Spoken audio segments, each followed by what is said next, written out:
Hi guys. So if you or you know anybody who's experienced, who has had a negative experience health-wise from either a medical practitioner or a health practitioner or an institution like a hospital or a doctor's office or anything of that sort, right? So if you know anybody that has had a negative experience, for example, um, you know, you hear stories of mothers that give birth at a hospital and an instrument or a piece of gauze or something of that sort is left within in their womb and it's only found later and they experience complications and their quality of life goes down and their health deteriorates and it impacts their life in such a negative way.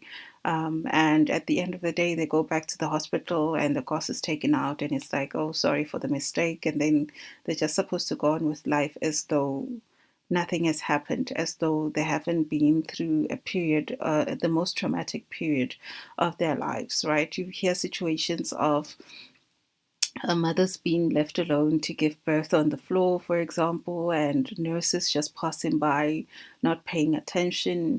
If you had situations where you went to, for example, a private hospital, and other patients were prioritized ahead of you for whatever reason, right? For whatever discriminatory reason that happened, and that led to adverse effects on you and your health, those kinds of situations. And it could be you or it could be a loved one, right? We have to come to a point where um, we don't just sit back and accept situations the way they are.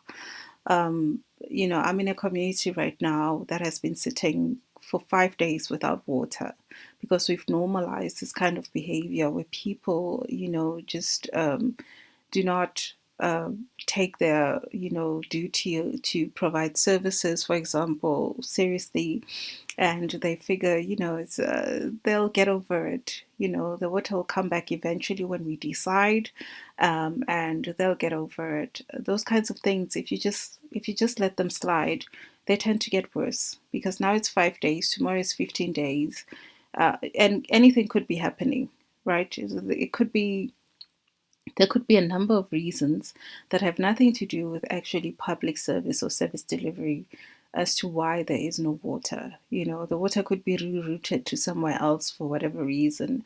Maybe, I don't know, for argument's sake, we're selling water to Namibia, so they decide, oh, well, the people in this community don't matter. And apartheid taught them to wash in Vascoms, and they used to carrying buckets on their head, so they'll be fine. So we can do whatever we want and carry on with life.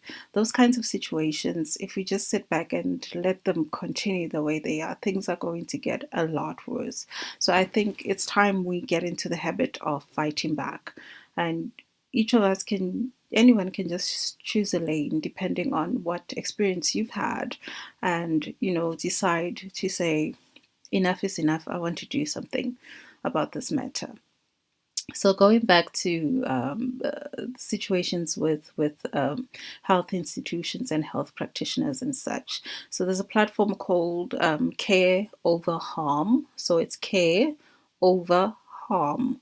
It's a platform that is meant to provide or to make it easier for the normal man like you and me to access litigation services. So that is legal services if you've experienced or if you've had, you've been through a situation of medical malpractice or medical negligence. Now, I'm aware that most people, wouldn't know what would typically qualify as medical malpractice or medical negligence. Whether if you go to a clinic and the nurse just tells you to go home, they're not interested. They're having a quiet self-care day and they're not interested in serving you. Whether that qualifies as medical malpractice or not, you wouldn't know, right? But if you know, or if you know of anybody who's had a bad experience of any kind, you can go to the platform and fill in a complaint. It's completely free. And what the platform will do is look at the facts of your situation or your context or your case and decide if it's, a situation of medical malpractice or negligence or not. And even if it doesn't end up in litigation where you get, some kind of settlement to your claim, it helps because when we collate, when that data is collated, so all of these situations that are happening, once they're collated, they paint a picture. And I always say this, right? They paint a picture about certain, people, certain institutions, for example. So you can form a trend of somebody's behavior, and you can form a trend of a particular institution's behavior around health practice. And it's not limited to hospitals and medical practitioners. So issues about that a person has experienced around their healthcare and how that affected them negatively can also relate to perhaps even medical insurance, right? So the platform is not designed to go after medical insurance companies, but sometimes they are complicit a lot. I mean, I don't know the extent in South Africa in terms of how medical insurance companies or medical aid, as we call them, treat people, and if it's more on the adverse side or on the positive side. I don't have that data.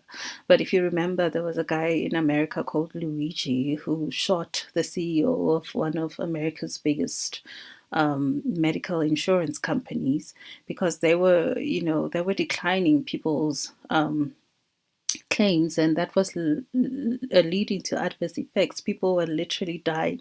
You would pay your medical insurance for many years, and then when you need cover, they would just withdraw, consent, or they would not consent, rather.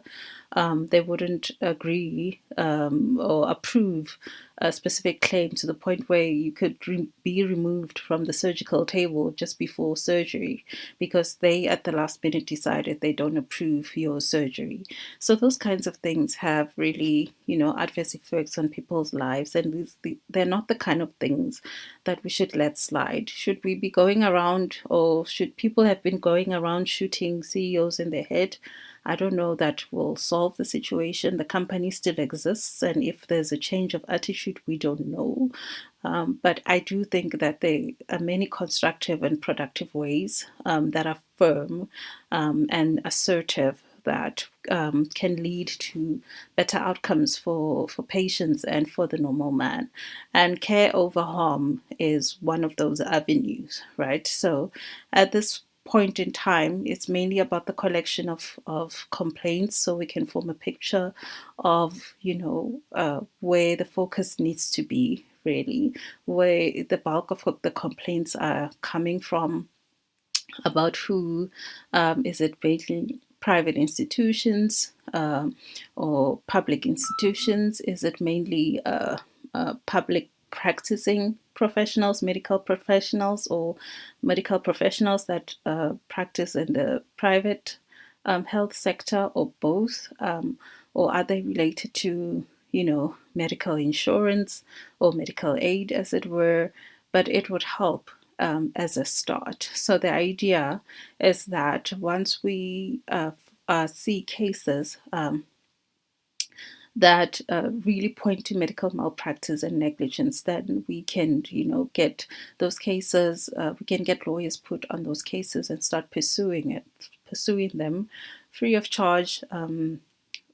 For the complainant, and we can assess if the case, there's a good chance of winning that case. And the good thing is that if there's a settlement or a claim, it's recorded, so the complainant knows how much, actually was awarded, and how much they're getting, and why the lawyer is getting this much, why the platform is getting this much, because there are a number of people carrying the risk in addressing the complaint. But it lessens the situation where people are taken advantage of, right? Because some of these settlements are made, for example, if a person has an accident, is hit by a car, the size of the settlement or the size of the award is usually made in line with how that person's life is going to be affected going forward, right? That person might not be. You might it might be a 19-year-old who will never be able to work, who will always need help getting around the house. Life is long. By the time they get to 80, it's 60 years of paying somebody to look after them. It's 60 years of having to live groceries, clothing, shelter, utilities, and all of that stuff, and that costs money. So the award is given in line with that, recognizing that this person, if they live to 80, they're going to need somebody to take care of them. They're going to need to be, and they won't be able to work. So they'll have no income. They're going to need somebody to take care of them full time, in order for them to have a quality, some kind of quality of life. They're going to, have to survive. They're going to have to eat. They're going to need shelter and all of that stuff. So taking advantage of people in this way, because the person gets that 50,000 that the lawyer gives them, and the lawyer goes away with over 14 million of their money, and then that 50,000 is finished in 3 months. What happens for the rest of that person's life? You have to think about those things. So if you have a platform that facilitates this kind of setup, then you can go around a lot of these ills in society and around all of these rogue characters that take advantage of people. So as I said, care over harm focuses on medical malpractice and negligence, because health is wealth. Life matters. In everybody's life matters, right? If your parent is in their 70s, and they have a terminal disease, just because they come from a certain background or they a certain skin color doesn't immediately qualify them to be a guinea pig for tested medication, right?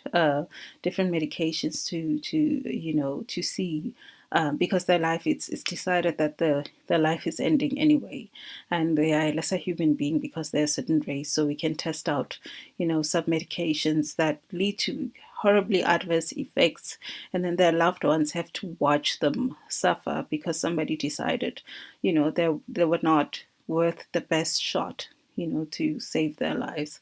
Those kinds of situations,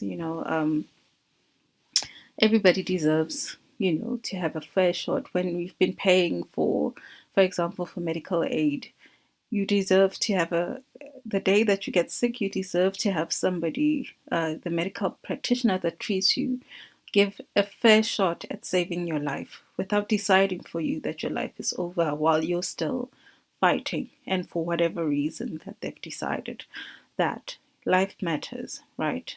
Health is wealth, and life really matters. Everybody's life matters. So care over harm is as a platform, is there to sort of be an equalizer, because especially with I'm not sure how much resistance there is to such cases in the public sector, but there is a lot of resistance in the private sector. They have big lawyers that will frustrate you for, for years, over that claim. People protect each other even in the public sector. Let's be quite honest. So you need people need greater support, especially if they're not exposed to how these processes work. You need, if your case is really shocking, it might even help to get it to the public so people know that such and such an institution or such and such a medical practitioner did XYZ to such and such a person, and these were the reasons. I always say, when things that happened in the dark come to the light, that's 60% of actually addressing the issue, and that's 60% of actually getting justice, and then you can handle the other 40%.